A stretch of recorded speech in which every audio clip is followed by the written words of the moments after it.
Fala galera, continuando a nossa aula de redes de computadores, agora a gente vai falar sobre a identificação, né? Consequentemente vocês vão entender o funcionamento, né, do meio de transmissão. Então não comecem essa aula, a parte 2 de rede de computadores, se você não viu o que é rede de computadores, quais são seus tipos, tá? E entender todo o conceito básico para você continuar nessa segunda parte. Bom, então nessa segunda parte a gente vai começar a falar sobre identificação. E para ficar bem tranquilo, para ficar de forma didática, eu vou fazer uma pergunta para vocês. Como que o governo, né, seja estadual, seja federal, seja na esfera municipal, sabe que você existe? Tá? Ah, eu estou vivo, professor. Não. O governo ele sabe que você existe por causa do seu CPF. Né? Logicamente que antigamente, se eu não me engano, há 2 anos atrás, ele sabia que você tinha direitos e deveres através da certidão de nascimento. Mas hoje, por uma lei, se eu não me engano, um decreto, não me recordo qual foi a exigência legal, toda vez que você gera uma certidão de nascimento, essa certidão de nascimento tem que estar vinculada a um CPF já. Então o que acontece? O governo ele sabe que você está vivo graças ao seu CPF. Tá? Então, logicamente, se você está vivo, né, você tem direitos e deveres. Se você não tem CPF e certidão de nascimento, com todo respeito, você não tem direito nem a morrer, porque você é um indigente. E professor, por que você está fazendo isso? Porque preste atenção, com certeza você já ouviu falar da palavra IP. Mas o que é o IP? O IP nada mais é que uma identificação na rede, é um endereço na rede de computadores, tá?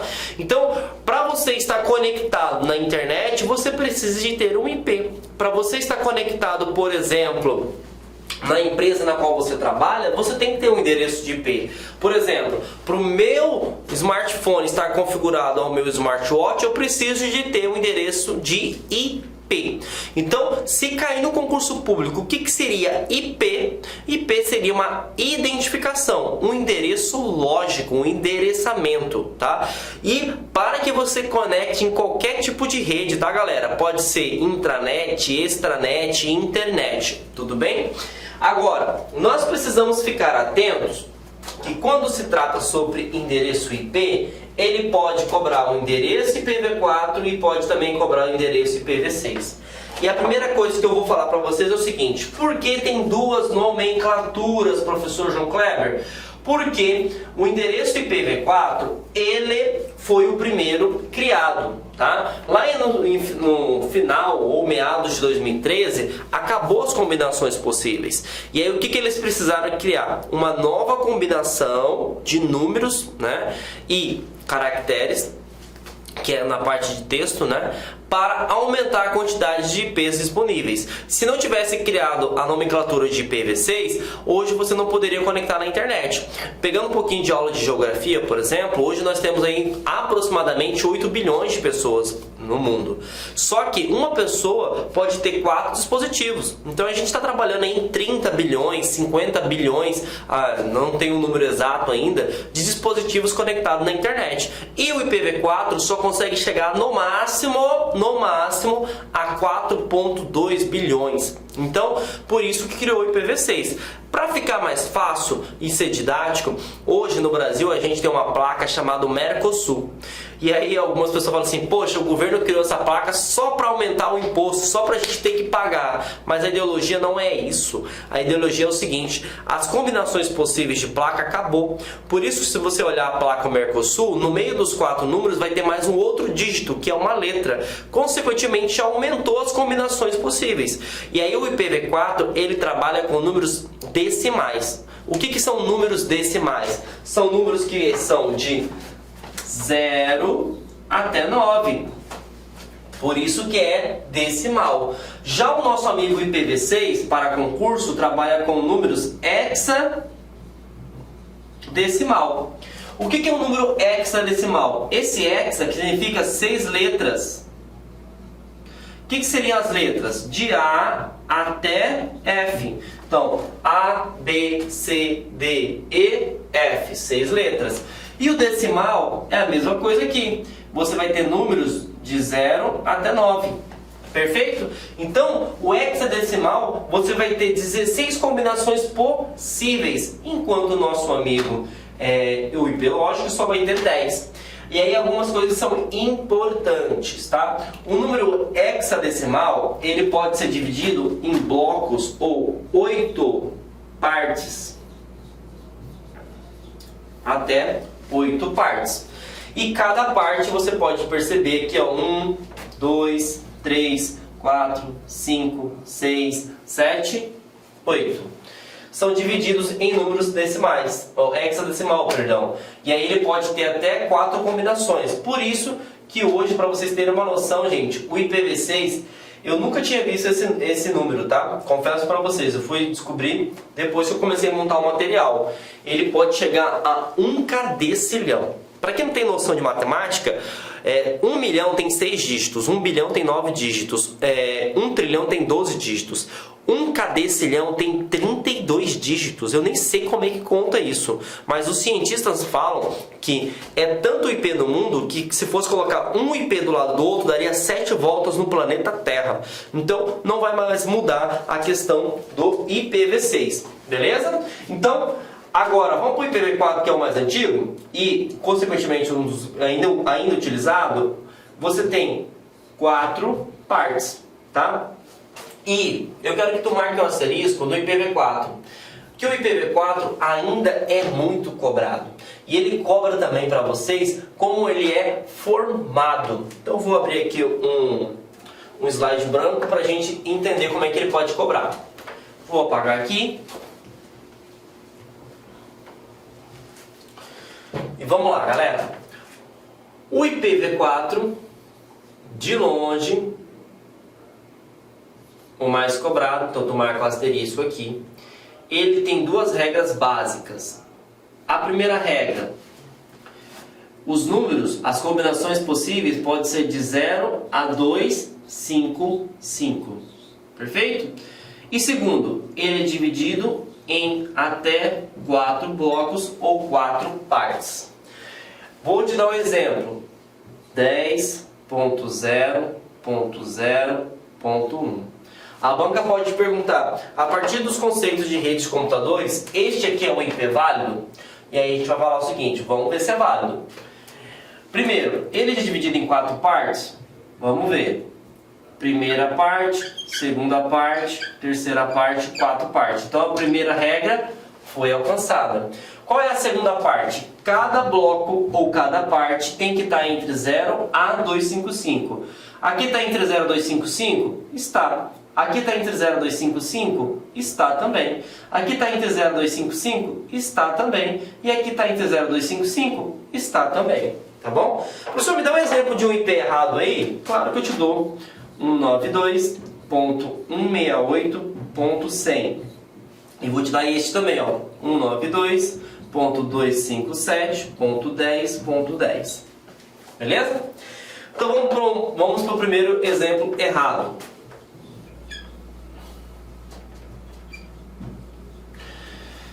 Primeira regra, vamos ver se ele está dividido em 4 partes? 1 parte, 2 partes, 3 partes. Opa, cadê a 4ª parte? Então aqui automaticamente já está errado. Vamos para o segundo exercício. Primeira regra, vamos ver se ele está dividido em 4 partes. 1 parte, 2 partes, 3 partes, 4 partes. Então, a primeira regra já foi atendida. Agora a gente tem que ver se está entre 0 a 255 cada bloco. Aqui está entre 0 a 255? Está. Aqui está entre 0 a 255? Opa, não está não. Ele está com um número a mais, está 257. Então, automaticamente está errado este IP. Então, isso... Desculpa, gente. Isso seria as combinações possíveis. Agora, uma coisa que é importante. Se você estiver fazendo um concurso para a Polícia Federal ou para carreiras fiscais, né, ou para carreiras tribunais, a banca, se for uma banca pesada, um CESP, uma FGV, um FCC, ele pode exigir mais.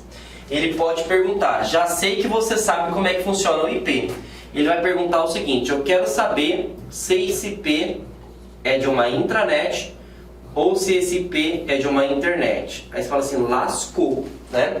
Inclusive caiu isso no concurso da Polícia Federal. Perguntou sobre a Marta, lembra até hoje o nome da pessoa. E aí eu vou te dar um macete que você vai ficar muito feliz. Dica para concurso: se o IP começar com 10, se o IP começar com 72 ou se o IP começar com 92, significa que ele é de uma intranet. E aí lembra, o que é uma intranet? É uma rede privada. Ah, professor, não entendi. Simples, ele poderia cair assim, ó. Esse IP aqui é de um site público? Sim. Esse aqui é o DNS do Google. Ah, mas então significa que todo mundo tem acesso? Sim, porque começou com 8. Então, o macete é: foca na intranet. Se começar com 10, se começar com 72, se começar com 92, significa que esse IP ele está vinculado a uma intranet. Se ele não for iniciado com esses dígitos, significa que ele está disponibilizado na internet. Algo também que é importante, galera, é o IP. Ele pode mudar. E aí você fala assim, mas como assim, professor, pode mudar? E aí eu vou voltar aqui para vocês na prática. Vou apagar. Imagine só, você está conectado aqui na rede Wi-Fi, ou melhor dizendo, wireless, da LAC. Então o seu celular vai ter um IP vinculado aqui à instituição. Você está na sua casa conectado à sua rede Wi-Fi, você vai ter um outro IP. Você está no seu trabalho ou no órgão que você trabalha, você tem um outro IP. Ah, eu faço faculdade ainda, estou na universidade, você vai ter outro IP. E aí o que acontece? Cada vez que você está em determinados locais, você tem uma identificação diferente, você tem um endereço diferente, certo? E aí imagine o seguinte, que você venha cometer um crime, né? Um crime de injúria, difamação, enfim, na internet. A polícia, ela não vai vincular somente ao IP, porque o IP pode mudar. Tá? Agora, o IP de vocês, a gente vai entender que vai ter um protocolo chamado DHCP, que ele gera IPs aleatórios. Agora, um IP, por exemplo, de um site ou de um servidor, ele é fixo. Mas de uma pessoa que possui um celular ou um computador pode mudar. E aí o que acontece? Existe uma outra forma de identificação que não muda, que é chamado de endereço MAC. Para ficar fácil, eu quero que você foque aqui, ó. O endereço IPv6 ou endereço IPv4, você vai imaginar que seja a placa do seu carro. Aí você fala assim, mas professor, por que a placa do seu carro? Simples. Se eu estou no município, ou município não, se eu estou no estado de São Paulo, eu tenho que ter a placa vinculada ao estado de São Paulo. Se eu vou para o Rio de Janeiro, eu tenho que ter a placa do meu carro vinculada ao Rio de Janeiro. Se eu estou em Mato Grosso, eu tenho que ter a placa vinculada ao Mato Grosso. Então significa que muda a mesma forma do IP. Se eu estou conectado aqui em São Paulo, eu tenho um IP. Se eu estou conectado em Mato Grosso, eu tenho outro IP. Se eu estou no Rio de Janeiro, eu tenho outro IP. Agora, tem algo que nunca vai mudar, independente da localização, que a gente chama de endereço MAC. E aí, para concurso público, você vai imaginar que o endereço MAC é o chassi do seu carro, porque ele é um endereço físico. Então, pegando essa mesma ideologia, não me interessa se eu estou em Rio de Janeiro, não me interessa se eu estou em São Paulo, não me interessa se eu estou em Mato Grosso. Eu sempre vou ter o mesmo endereço MAC. Então a polícia vai fazer uma quebra de sigilo telefônico, vai vincular a conexão com aquele IP e automaticamente vai estar vinculado com aquele endereço MAC. Se ele mudar de localização, ele também vai ter o mesmo endereço MAC. Então se o cara comete um crime, uma pessoa comete um crime, ele tem que pegar o seu aparelho, queimar, jogar fora e partir para o outro. Por quê? Mesmo que ele mude a configuração de IP, o endereço MAC sempre vai ser o mesmo. Perfeito? Agora, o endereço MAC, ele também pode cobrar a sua composição. Como é que é a sua identificação? Então me acompanha aqui, galera. O endereço MAC, ele é composto por 6 pares. Então aqui não é blocos mais, 6 pares de números. Então essa é a primeira parte, 6 pares. E a segunda parte é que os números são hexadecimal, que a gente pega a mesma ideologia. O que é o número hexadecimal? Hexa significa que pode ser letras de A até F, decimal significa que pode ser de 0 até 9. Então esse aqui, ó, é o exemplo de um notebook meu. Então aqui eu tenho 1, 2, 3, 4, 5, 6 pares. E aí aqui eu tenho números, correto, números, correto. Ah, aqui tem letra, mas está de A até F? Tá. Números, aqui tem letras e números, mas está de E, de A até F? Tá também. Então aqui é um tipo de endereço MAC válido. Perfeito? Agora vamos falar sobre a questão de estrutura de organização, tá? Galera, é o seguinte, quando você trabalha, tá, com a questão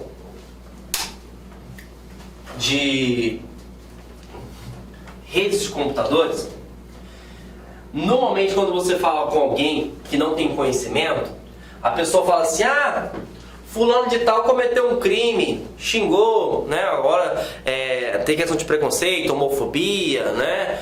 Xenofobismo, enfim. E a pessoa fala assim, ah, não vai dar nem nada, né? Porque a internet, as redes de computadores é uma terra sem lei. Não é assim as coisas não, tá? Por quê? Você pode ser julgado e você pode ser penalizado. E aí eu vou fazer uma associação para ficar algo fácil para ti, tá? Quando você faz um concurso público, você precisa entender sobre uma disciplina chamada Direito Constitucional. O que é o Direito Constitucional? Ele vai falar o que é uma lei e depois ele vai falar o que é a Constituição Federal. Perfeito? O que é uma lei? Uma lei é uma normativa. Você gostando ou não, você tem que seguir. Quando fala sobre Constituição Federal, é um conjunto de leis, né? A gente chama de Carta Magna. Então vai ter todas as orientações.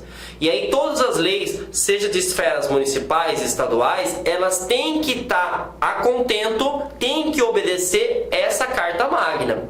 Beleza? Por que eu estou falando isso para vocês?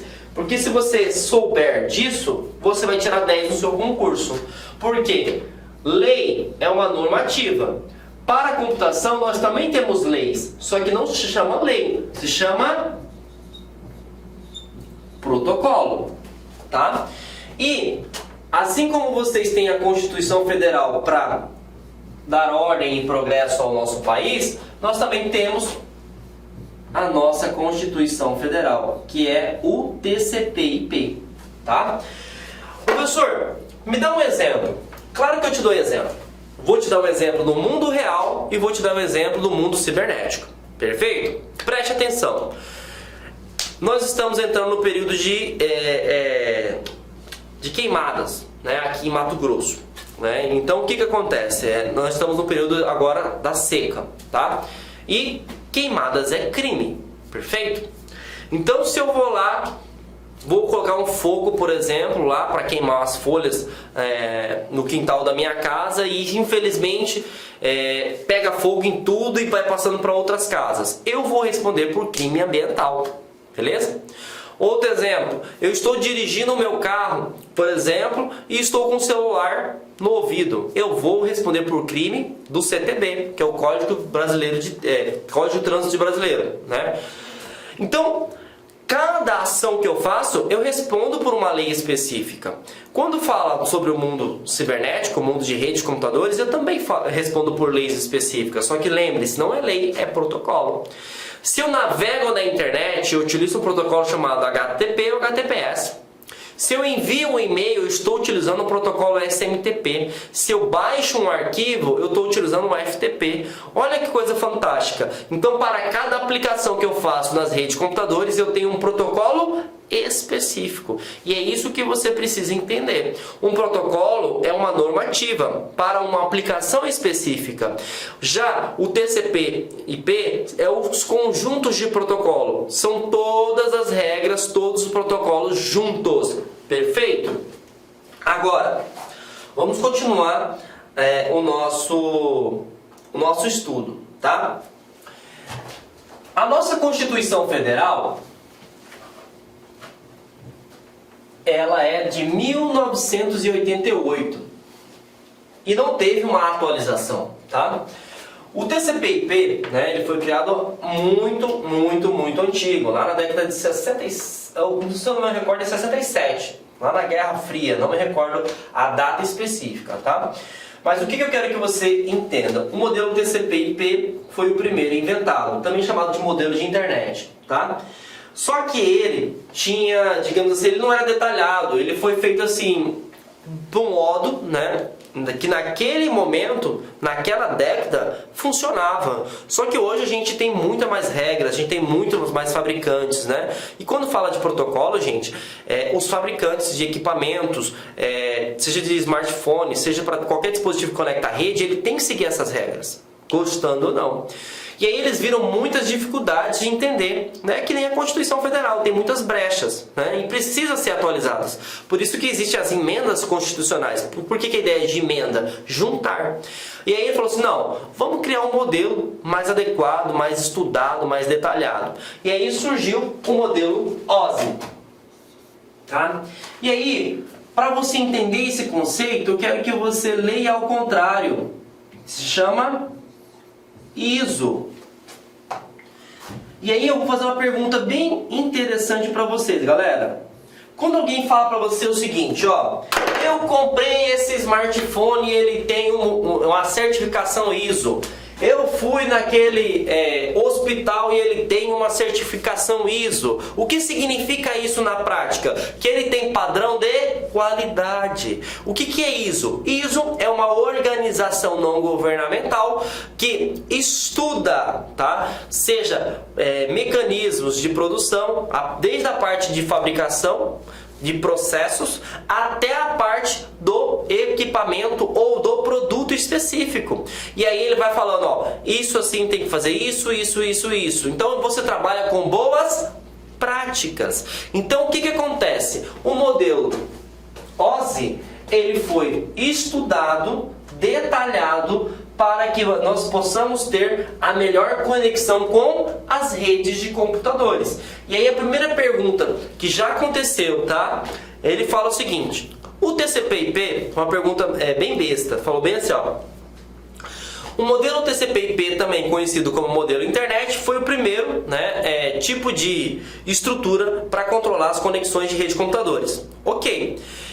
Com o tempo, ele precisou ser melhorado ou atualizado e para isso criou-se o modelo Wi-Fi. Como a pessoa não estudou, não conhece de tecnologia, fala assim, poxa, realmente, hoje todo mundo utiliza Wi-Fi, vai lá e marca e está certa a resposta. E aí a gente cai, né, na questão de não saber. Então o modelo OSI foi a evolução do modelo TCP/IP. Perfeito? Agora, vou trazer uma imagem que é bem interessante para vocês. Nós temos dois tipos de modelos aí. Nós temos o modelo de referência OSI e o modelo TCP/IP. Primeira coisa que vocês precisam entender. Tudo que eu faço com este modelo, eu faço com este modelo. Ah, professor, não entendi. Simples. Lembra que eu te dei o exemplo do hospital? Tá? Eu vou ser atendido no hospital. Lá no hospital vai ter enfermeiro, vai ter técnicos de enfermagem, vai ter médicos, enfim. Vai ter farmacêuticos, fisioterapeutas e assim por diante. Eu vou num hospital que tenha, digamos assim, não tenha certificação. Eu vou ser atendido, correto? Eu vou no outro hospital que tem certificação, eu vou ser atendido também, galera? Claro que eu vou ser atendido. Só que, quando eu falo assim, eu vou naquele hospital X, porque ele tem certificação ISO. Então, automaticamente, que lá os processos são bem detalhados, eu consigo entender tudo que funciona, tá? Mas eu também tenho que entender que não é porque a empresa não tem a certificação ISO que ela seja ruim. Mas, se ela tem a certificação ISO, significa que é uma empresa mais madura, que ela está pensando na questão de qualidade, tá? Então, se falar no concurso público que o modelo TCP/IP não funciona, tá errado, tá? Se falar que o modelo OSI não funciona, tá errado, porque tudo que esse cara aqui faz, esse cara aqui também faz. E por que eu trouxe desta forma para vocês, tá? Preste atenção.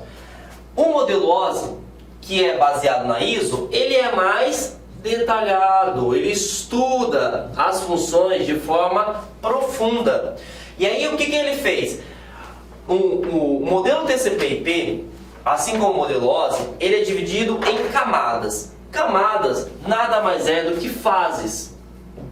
Então, também pode cair no concurso público como etapas. Quando você, galera, vai acessar, por exemplo, uma aplicação, ele vai passo a passo, passo a passo, passo a passo, passo a passo.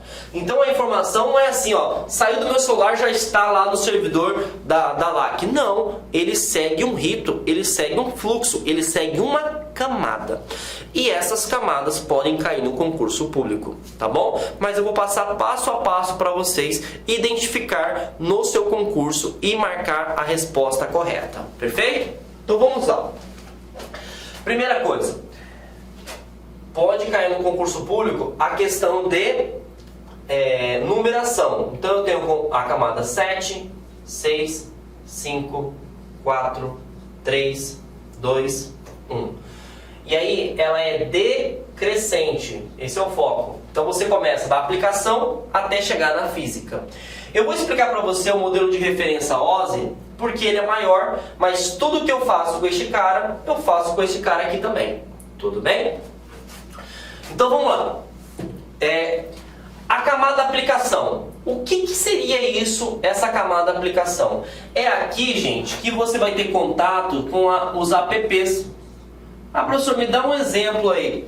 Então é na camada aplicação que você vai acessar o Google Chrome, o seu Skype, o seu Hotmail, o seu Outlook, tudo bem? Então, a camada aplicação, como o próprio nome já induz, você vai abrir o seu aplicativo, perfeito?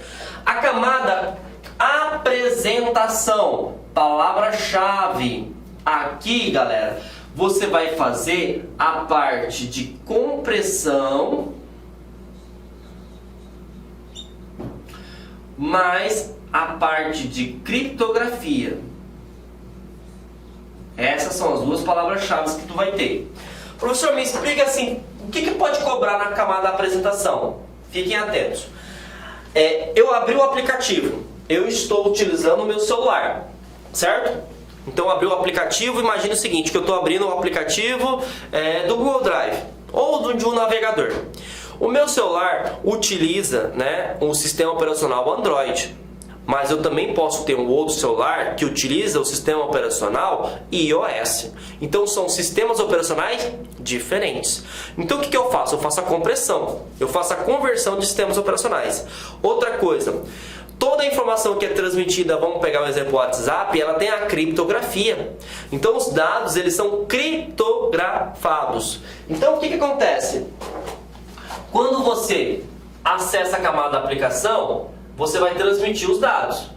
Só que aí passa para a camada da apresentação e já é criptografado. Para quê? Para que as pessoas que estão utilizando as redes de computadores não consigam identificar qual é o teor da informação.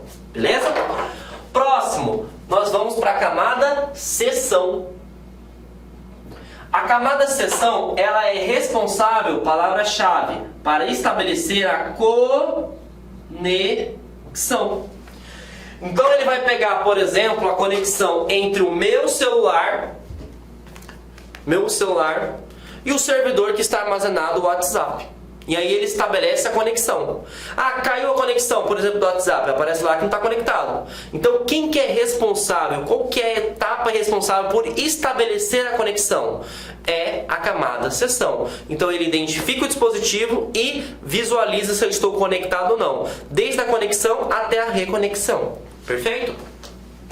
Próxima camada. Estabelecer conexão. Transporte, gente. A transporte ela é muito importante, tá? Porque a camada transporte, ela vai fazer...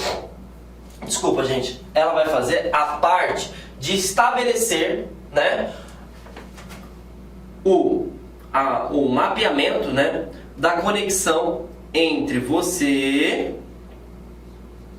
até o destino. E por incrível que pareça, a própria camada já tem o nome, transporte. Por quê? Ele vai fazer, digamos assim, a rota, acho que você pode colocar a palavra rota, da origem e do destino. Então, por exemplo, eu quero acessar, por exemplo, o site da LAC. O que a camada transporte vai fazer? Ela fala o seguinte, ó, esse celular, essa é a origem. Eu preciso chegar no destino, que é o servidor da LAC. Então ele vai traçar a rota para mim. Perfeito? Então dentro da camada transporte você vai conseguir fazer esse tipo de operação. E aí uma coisa importante, é dentro da camada transporte, deixa eu até abrir um slide branco aqui, você vai ter dois protocolos importantes, o TCP e o UDP. Beleza? O TCP ele é responsável por transportar, assim como o UDP. Só que o TCP ele vai enviar e vai retornar se teve êxito na conexão. O UDP só envia. Se o cara recebeu a mensagem, não cabe a ele julgar, tá? Então, o UDP ele é mais rápido, só que ele não é tão seguro, porque você não sabe se teve conexão ou não. Já o TCP ele é mais seguro, tá? Bom, e aí nós vamos para a camada rede. Na camada rede, você vai ter a segurança, tá? Que os dados foram transmitidos. Por quê? Aqui, além de fazer o roteamento, ele vai validar se a transmissão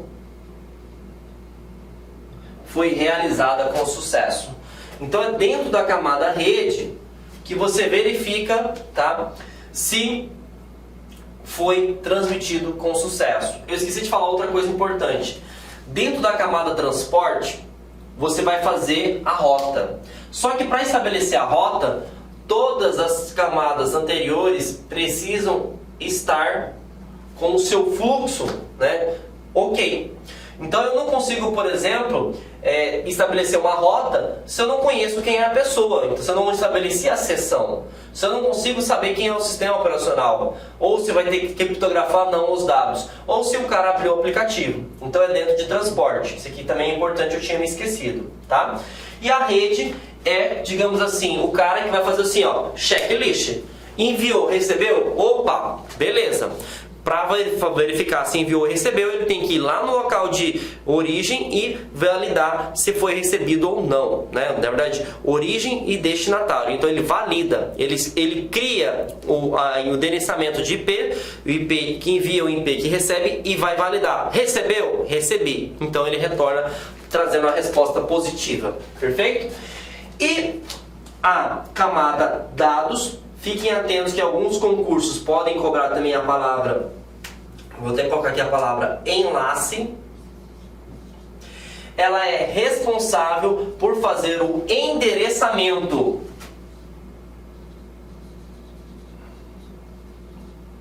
Como assim fazer o endereçamento, professor? É dentro dela que você vai aprender, na verdade aprender não, a gente já aprendeu, né? Que cria-se algo chamado de IP, e cria-se também algo chamado de endereço MAC. Então, dentro de dados, que você vai criar a identificação para o envio. Então você vai criar o seu IP e o seu endereço MAC.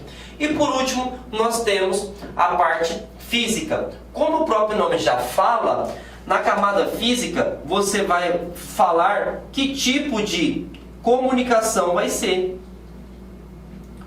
Então aqui você vai ter a questão se é Wi-Fi, se é uma placa, se é wireless, se é Bluetooth, se fugiu o nome agora, se é rede cabeada, se é fibra ótica. Então a física seria a parte da disposição, né, da forma de conexão mesmo, tá bom?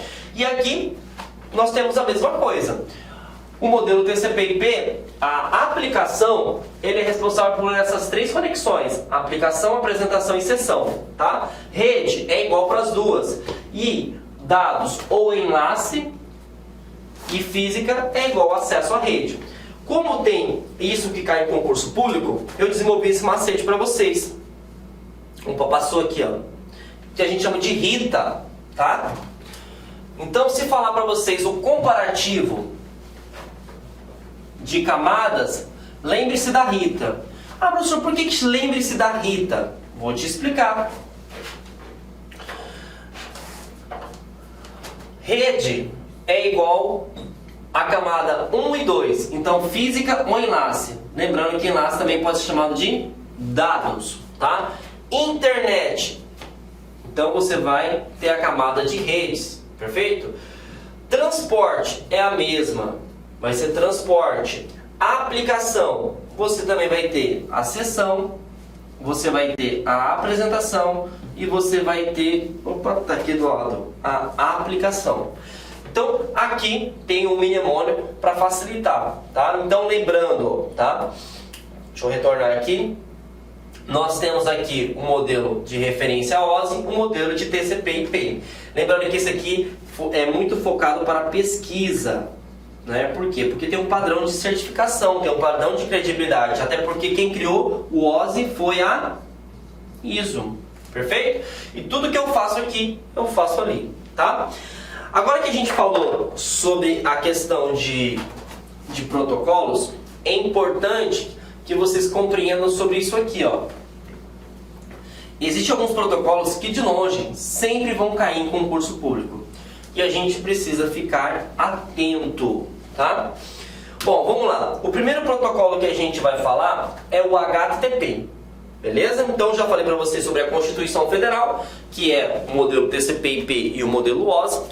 E aí lembrando que o modelo TCP/IP foi o primeiro inventado, o modelo OSI é um mais estudado, mais detalhado. Só que lembrando, todas as leis têm que seguir a esses dois modelos. Perfeito? E aí o primeiro protocolo que nós vamos estudar é o HTTP. O HTTP ele é responsável por conectar na internet. Então você acessa sites e sistemas. Fiquem atentos. O HTTP ele navega na internet de forma geral. Então ele não tem, digamos assim, um garantidor se ele é seguro ou não. Por isso existe um outro protocolo chamado de HTTPS. Esse cara tem um S no final e por isso quando você acessa um site que tem HTTPS, ele tem um cadeado. Só que esse cadeado você precisa saber o nome que está aqui dentro, que é chamado de certificado digital. Professor, o que seria um certificado digital? Vou fazer uma pergunta de forma didática para vocês fazerem uma associação. Qual é a função de um cartório hoje? Aí você fala assim, é registrar. Mas o termo correto não é registrar. Um cartório hoje existe para dar legitimidade de fé. Na verdade, eu vou falar uma coisa que vocês vão ficar até meio que espantados. O cartório existe só porque nós somos a pior raça do mundo, que é o ser desumano. O cartório existe para falar o seguinte: eu sou o professor João Kleber e vocês são meus alunos. Então, se eu vou vender meu carro para vocês, por exemplo, eu tenho que ir no cartório. Para quê? Para eu falar que eu não sou estelionatário e nem vocês que estão me assistindo agora são estelionatários. Beleza? Então, eu garanto o quê? A fonte. Eu garanto que eu sou João Kleber e vocês são os alunos. Então, toda vez que você vai acessar um site, você olha na URL. E, logicamente, o URL é o endereço na rede, tá? E ele pode ser utilizado para identificar tanto um sistema, um site ou até um arquivo. E aí, se tiver lá o HTTPS, consequentemente vai ter um cadeado. Só que no concurso ele não vai falar o que significa aquele cadeado. Ele vai perguntar o que é um certificado digital. E aí o certificado digital ele garante a fonte. Inclusive nós vamos ter uma aula de segurança da informação e eu vou explicar para vocês a questão da estrutura do ICP, né, que é um órgão vinculado para criar chaves públicas e consequentemente responsável também por registrar, certificar, validar e até revogar certificados digitais. Beleza? Agora, como é algo que a gente utiliza todo santo dia, ele pode também perguntar para vocês, galera, o que seria a porta de comunicação. Então, porta de comunicação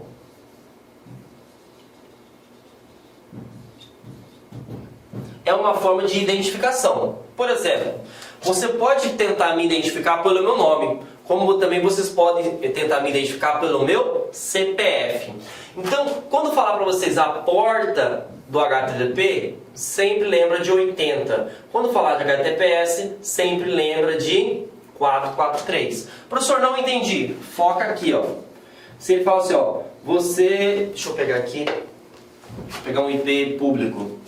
200.100.243.243. Então, por exemplo, dessa forma aqui a gente está acessando via IP, mas nós poderíamos acessar também utilizando textual, que seria o domínio URL. Então, por exemplo, https google.com.br.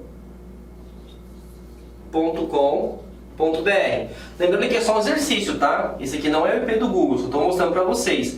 Então aqui eu estou utilizando a forma textual, como também eu posso utilizar a forma através das portas, perfeito? Então fiquem atentos, o HTTP, se perguntar se é seguro, não. Por que ele não é seguro? Porque ele não tem o cadeado. E o que é o cadeado? Certificado digital. E o que o certificado digital garante? Ele garante a fonte, ele garante a fonte, perfeito? E ele pode ter perguntado também para vocês a porta do HTTP é 80, acima do HTTPS é 443, beleza? Bom, o próximo protocolo que nós iremos abordar, galera, é o DNS. Para você entender sobre o DNS, eu vou dar um exercício que aconteceu de fato verídico. Em novembro, se eu não me engano, do ano passado, uma empresa de tecnologia muito famosa ficou fora do ar durante umas 6 horas. Nessa brincadeira, ela perdeu bilhões de dólares, tá? Tudo isso por causa do DNS. Professor, e o que é DNS? Eu vou montar a estrutura aqui para vocês entenderem na prática, tá? Então, vou apagar aqui. E eu vou desenhar para vocês o que seria o DNS. Primeira coisa que você tem que imaginar, o DNS, se falar no seu concurso público, lembra da palavra tradutor. Aí você fala assim, mas como assim tradutor? Ele traduz IP para domínio. Dependendo da banca, pode também falar a palavra URL, que é endereço. Professor, não sei o que é URL. Lembra, esquema, se eu vou mandar um produto para você lá na sua casa, eu preciso saber o CEP da sua casa. Se eu preciso acessar o site da LAC, eu preciso saber a URL da LAC. Perfeito? Então vamos lá. O DNS, ele faz o serviço de tradução. Então ele converte o que o computador entende, que é o IP. Aqui vamos dar um exemplo do IP do Google, 8.8.8.8, para algo que o Google entende. Então, vamos imaginar que seja aqui o site google.com.br. Então, esse site aqui, ele é textual. Você, ser humano, entende. Agora, isso aqui você não entende. Quem entende é o computador, o PC. E o que aconteceu lá em novembro no Facebook, né? Inclusive poderia ser até questão de concurso público. Hoje o Facebook não se chama mais Facebook, se chama Meta, né? E foi uma ideia bacana, porque o Facebook não é dono mais só do Facebook, ele é dono do WhatsApp e do Instagram. Então criou uma identificação, a Meta é dono do Instagram, a Meta é dono do Facebook e a Meta é dono do WhatsApp. Então o servidor, ele parou de funcionar. Então significa que o serviço de tradução ou conversão, ele ficou fora do ar. E aí você mandava a solicitação, olha, eu quero acessar o site do Google. Essa informação chegava direto para o servidor. E o servidor fala assim, cara, não estou entendendo nada que você está falando. Eu 404, a página não pode ser exibida. Para ficar mais didático, é como se fosse o seguinte, ó. Você passou no concurso público, fez um excelente trabalho, por exemplo, na Polícia Federal e vai lá no Japão, tá? E aí, chegando lá no Japão, vamos imaginar que você está com um serviço no ouvido, um tradutor falando para você, né? O cara vai falando, ó, em japonês e ele vai traduzindo. Imagina que esse fone de ouvido para de funcionar no meio da reunião. E aí a reunião rolando.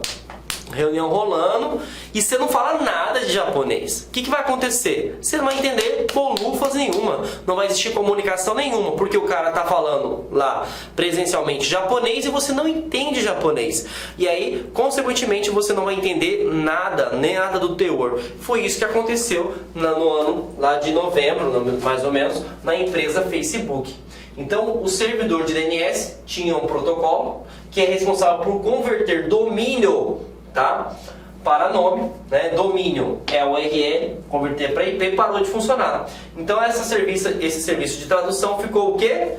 Ficou parado, beleza?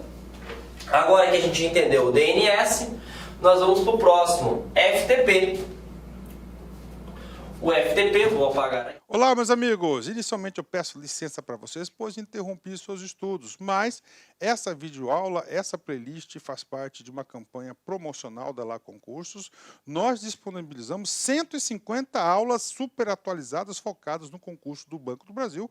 Claro que não são aulas completas, é apenas um percentual aí de 30% dessa aula, tá? É para o aluno conhecer a metodologia, conhecer o nosso produto. Inclusive, muitas pessoas assistem essas videoaulas que têm resultados fantásticos. Imagina se o cara tivesse matriculado, feito investimento, por exemplo, aqui de 10 parcelinhas aqui, ó, de R$25, você vai ter esse curso completaço, atualizado, ponto a ponto do edital, super competitivo, com professores maravilhosos. Pode ter certeza, o melhor custo-benefício do mercado está aqui na LAC Concursos. Então, galera, tá? Se você deseja aí se matricular, temos aqui nossos canais aí de comunicação, você pode estar clicando, conversando com o nosso atendimento. Beleza, meus amigos? Então, vem estudar conosco, que eu tenho certeza que você não vai se arrepender. Forte abraço, fique com Deus. Tchau, tchau.